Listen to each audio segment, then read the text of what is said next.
नमस्कार विद्यार्थी मित्रों, धोरण 12 विषय अर्थशास्त्र पाठ नंबर 9 विदेश वेपार। गया वीडियोनी अंदर आपणे लेन देन जे तुला छे एनो ख्याल, अर्थ, एना खाताओ, प्रकारों तदुपरांत भारतना जे विदेशी भारतनी जे वस्तु निकास में आयातो छे निकासो छे एनी वृत्तांश आकृति में आपणे आंकड़ानो अभ्यास विगतवार कर्यो। आ विडियोनी अंदर आपणे लेन देन तुलाने असर करता परिबळो एनुं जे काल्पनिक उदाहरण आपेलुं छे ई अने छेल्ले शॉर्टकट तरीके पूछाई शके हुनियामणना दरनो ख्याल एनो आपणे विगतवार अभ्यास करशुं। तो विद्यार्थी मित्रों, तमे तमारा चोपड़ीना पेज नंबर 116 पर खास ध्यान आपो। एमां सौथी पहला लेन देननी तुलनाने असर करता परिबळो।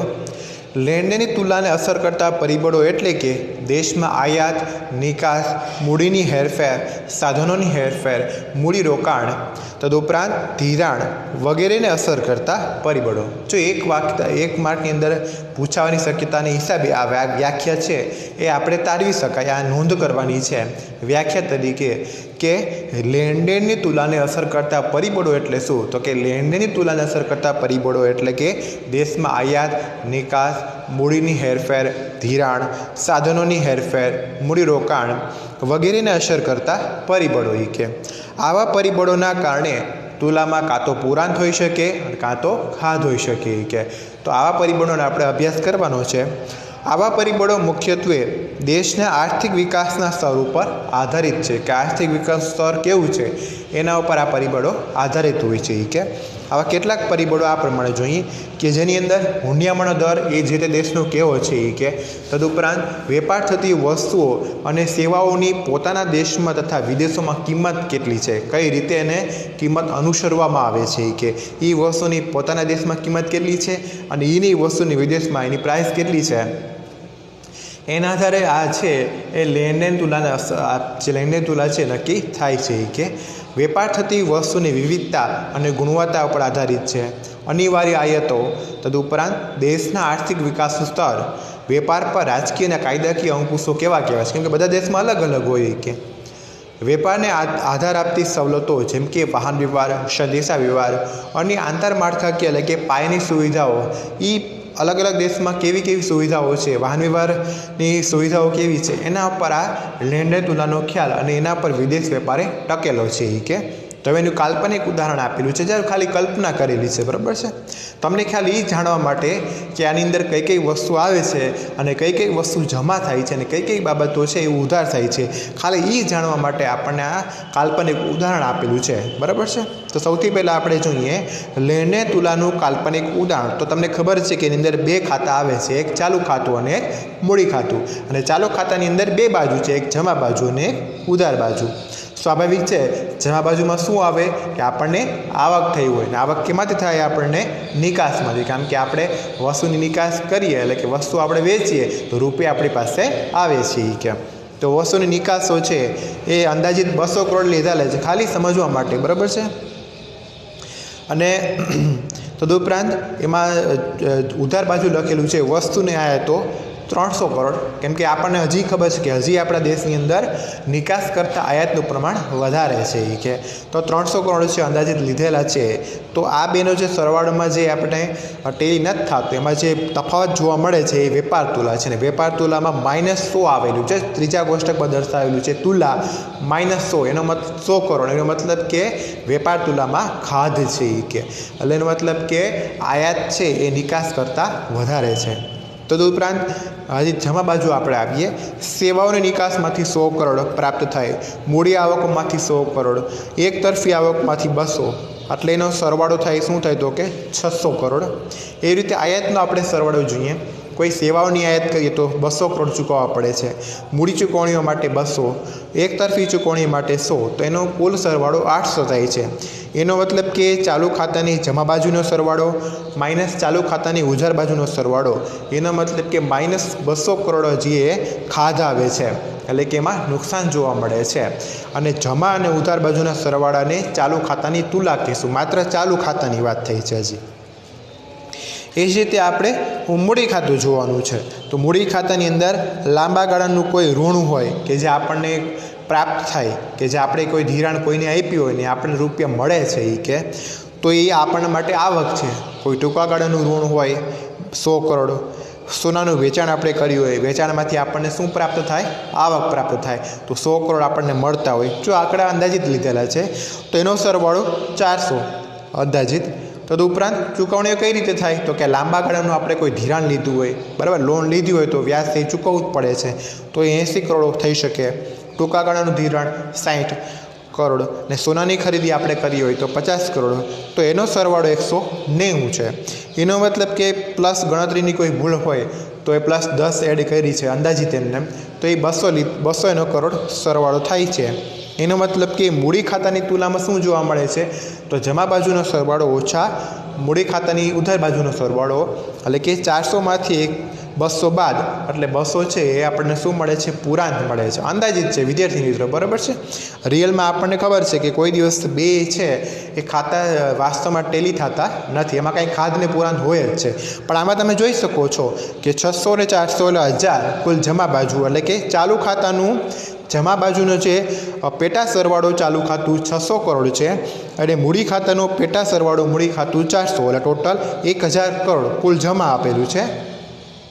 અને એ જ રીતે ઉધાર બાજુ છે એ પેટા સરવાળો 800 કરોડ છે, કેનો? તો કે ચાલુ ખાતાનો, અને મૂડી ખાતાનો ઉધાર બાજુનો સરવાળો છે એટલે કે 200 કરોડ અંદાજિત, એટલે એ પણ બંનેનો ટોટલ કેટલો થાય છે? 800 પ્લસ 200 એટલે કે 1000। અહીં આપણે વિદ્યાર્થી મિત્રો એને બંને ખાતા ટેલી કરેલા છે, એટલે કે એમાં કોઈ ન તો પુરાણ ન તો કોઈ ખાધ એ રીતે દર્શાવેલું છે। પણ નીચે ખાસ નોંધ પણ લખેલી છે, અગાઉ નોંધ પણ આપણે આપેલી હતી, એનો પણ અભ્યાસ કર્યો હતો। અહીં પણ લખેલું છે કે વાસ્તવમાં કોઈ પણ દેશની લેણદેણની તુલનામાં ખાધ અથવા પુરાણ હોઈ શકે, બરાબર, કાં તો નફો હોય ને કાં તો નુકસાન હોય। પણ આ તો ખાલી તમને મગજની અંદર સમજવા માટે કે આમાં કઈ કઈ બાબતો આવરી લેવામાં આવે છે, સમાવેશ થાય છે, એટલા માટે આ કોષ્ટક તમને આપેલું છે। એ આંકડા અંદાજિત લીધેલા છે।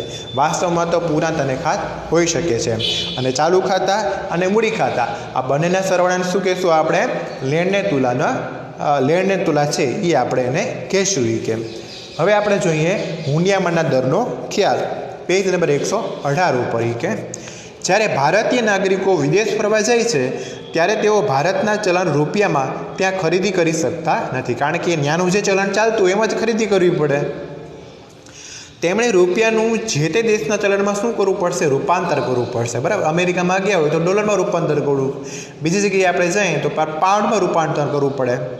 તેમજ જ્યારે ભારતમાં કોઈ આયાતકાર, એટલે કે ભારતની અંદર બીજો કોઈ આયાતકાર છે એ વિદેશી વસ્તુની આયાત કરે ત્યારે તેની ચૂકવણી જે તે દેશના ચલણમાં અથવા તો આંતરરાષ્ટ્રીય સ્તરે સ્વીકૃત ચલણ, જો આંતરરાષ્ટ્રીય સ્તરે સ્વીકૃત ચલણ કયું છે? તો કે અમેરિકન ડોલર છે, એમાં એને કન્વર્ટ કરીને આપવા પડે તો થાય કે। આ ઉદાહરણો ભારતની વિદેશી હુંડિયામણ માટેની માંગ દર્શાવે છે કે તે જ પ્રમાણે વિદેશીઓ ભારતના રૂપિયાની માંગ પણ કરી શકે, કારણ કે એને પેમેન્ટ કરવું હોય તો એને રૂપિયામાં કન્વર્ટ કરવા પડે, અને આપણે પેમેન્ટ કરવું હોય તો ઘણી વખત અમેરિકન ડોલર કે બીજું કોઈ એનું જે ચલણ હોય એમાં રૂપાંતર આપણે કરવું પડે કે। આવા પ્રવાસીઓ કે વેપારી બેંકો પાસે અથવા ચલણના કાયદામાન્ય વેપારીઓ પાસે જઈને પોતાના દેશની ચલણને અન્ય ચલણમાં રૂપાંતર કરાવે છે કે આ પ્રકારનું રૂપાંતર જે તે સમયે પ્રવર્તતા કોઈ ચોક્કસ દરે થાય છે, અને આવા દરને હુંડિયામણનો દર કહેવામાં આવે છે। આ એક એનો અર્થ છે કે આવા પ્રવાસી હોય કે કોઈ વેપારી હોય એ બેંકો પાસે અથવા તો કાયદામાન્ય વેપારીઓ પાસે, જો બેંકોને એ સત્તા આપેલી છે કે એ જે તે રૂપિયા છે એનું જેમાં એને રૂપાંતર કરવું હોય જે ચલણમાં એ કરી શકે છે, તો એ બેંકો પાસે જઈને અથવા તો કોઈ કાયદામાન્ય વેપારીઓ છે એ પાસે જઈને એ શું કરી શકે છે? પોતાના ચલણને અન્ય ચલણમાં રૂપાંતર કરાવી શકે છે। અને આ પ્રકારનું જે રૂપાંતર થાય ત્યારે જે તે સમયે ઉદ્ભવતા કોઈ ચોક્કસ દર થાય છે, તો આવા દરને શું કહેશું આપણે? હુંડિયામણનો દર। હું એમ કહું કે અત્યારે આપણે $1 બરાબર 72 કે 75 રૂપિયા ભાવ ચાલતો હોય તો આપણને એ પ્રમાણે શું થશે? ભાવ કન્વર્ટ કરી અને એ પ્રમાણે આપણને રૂપિયા પ્રાપ્ત થશે, તો એને શું કહેવાય? હુંડિયામણનો દર કહેવાય કે જે દરે એક દેશના ચલણને બીજા દેશના ચલણમાં રૂપાંતર કરી શકાય તે દર એટલે હુંડિયામણનો દર। એક વાક્ય તરીકે પૂછાય તો એટલું લખી શકાય, એક દેશના ચલણની બીજા દેશના ચલણમાં વ્યક્ત થતી કિંમત એટલે હુંડિયામણનો દર। $1 બરાબર 72 રૂપિયા હોય તો આપણે $1 છે એને આપણે જ્યારે ડોલર આપણે વેચવા જઈશું અથવા ડોલરને રૂપિયામાં જ્યારે કન્વર્ટ કરવો પડશે ત્યારે આપણને 72 રૂપિયા પ્રાપ્ત થાય છે કે તો એને શું કહેવાય? હુંડિયામણનો દર કહેવાય કે કોઈ એક દેશ માટે હુંડિયામણ દર એટલે વિદેશી ચલણના એક એકમની પોતાના દેશના ચલણમાં વ્યક્ત થતી કિંમત એટલે કે વિદેશ ચલણનું એક એકમ ખરીદવા માટે પોતાના દેશના ચલણના જેટલા એકમો ચૂકવવા પડે તે કિંમત. હમણાં જ કીધું કે આપણે ડોલરને રૂપિયામાં કન્વર્ટ કરવો પડે તો આપણે ડોલર લઈને જઈએ ત્યારે $1 બરાબર 72 રૂપિયા પ્રાઇસ ચાલતી હોય તો આપણે $1 બરાબર છે 72 રૂપિયા પ્રાઇસ નક્કી થઈ છે 72 રૂપિયા બરાબર છે તો એ શું થતી? એ વ્યક્ત થતી કિંમત છે એની હુંડિયામણનો દર કહેવાય કે આટલા રૂપિયા આપણને પ્રાપ્ત થાય છે. એ કે દાખલા તરીકે $1 બરાબર ₹60ના હુંડિયામણનો દર એનો અર્થ એવો થયો કે આપણે $1 ખરીદવા માટે ભારતીય નાગરિકોએ શું ચૂકવવા પડશે? 60 રૂપિયા ચૂકવવા પડશે. આપણે જ્યારે બહાર જાય તેવી જ પરિસ્થિતિ થાય છે આપણે બરાબર છે કે આપણે ડોલરમાં પેમેન્ટ કરવું હોય તો આપણે $1 બરાબર 60 રૂપિયા કે 72 રૂપિયા પ્રાઇસ ચાલતી હોય તો આપણે $1 ચૂકવણી કરવા માટે આપણે ખરેખર 72 રૂપિયા આપણે ચૂકવવા પડે છે. એ કે જ્યારે ભારત માટે હુંડિયામણનો દર ઊંચો થાય ત્યારે ભારતના ચલણનું આંતરરાષ્ટ્રીય બજારમાં મૂલ્ય ઘટ્યું ગણાય. કારણ કે જો હું એમ કહું કે 60વાળા 70, 70વાળા 75, હું એમ ઉદાહરણ તરીકે એમ કહીએ કે $1 બરાબર પહેલાં 60 રૂપિયા ભાવ હતો, એ 60 રૂપિયાથી વધીને 65 થાય, 65થી વધીને 75 થાય તો આપણા માટે એ ખરાબ કહેવાય. જેમાં ચોખ્ખું લખેલું છે કે હુંડિયામણનો દર જેમ જેમ ઊંચો જાય એમ આંતરરાષ્ટ્રીય સ્તરે આપણે જે રૂપિયો છે એ નબળો કહેવાય, એનું મૂલ્ય ઘટ્યું કહેવાય. કે કારણ કે વિદેશ ચલણનું એક એકમ ખરીદવા માટે આપણે વધારે રૂપિયા ચૂકવવા પડે બરાબર. એક એકમ પહેલાં આપણે $1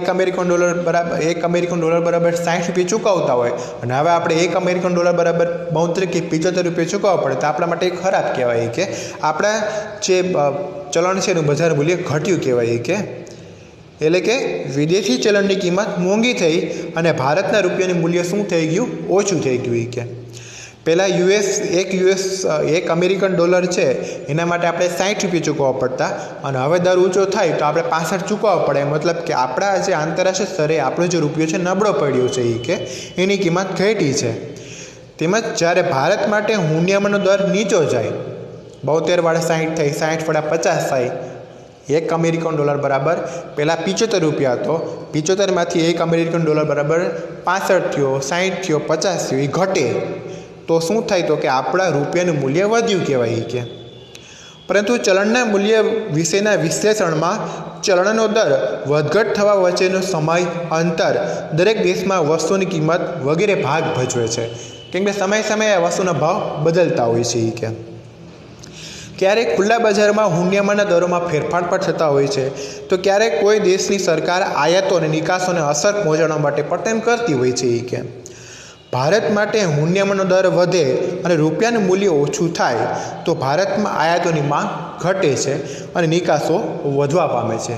એટલે કે હુંડિયામણનો દર વધે અને રૂપિયાનું મૂલ્ય ઓછું થાય એટલે કે 75વાળું 60 થાય, $1 બરાબર 75 હતા એની જગ્યાએ 60 થાય તો શું થાય? તો કે નિકાસ વધે કારણ કે આપણે રૂપિયાનું મૂલ્ય શું થશે? તો કે વધશે. કે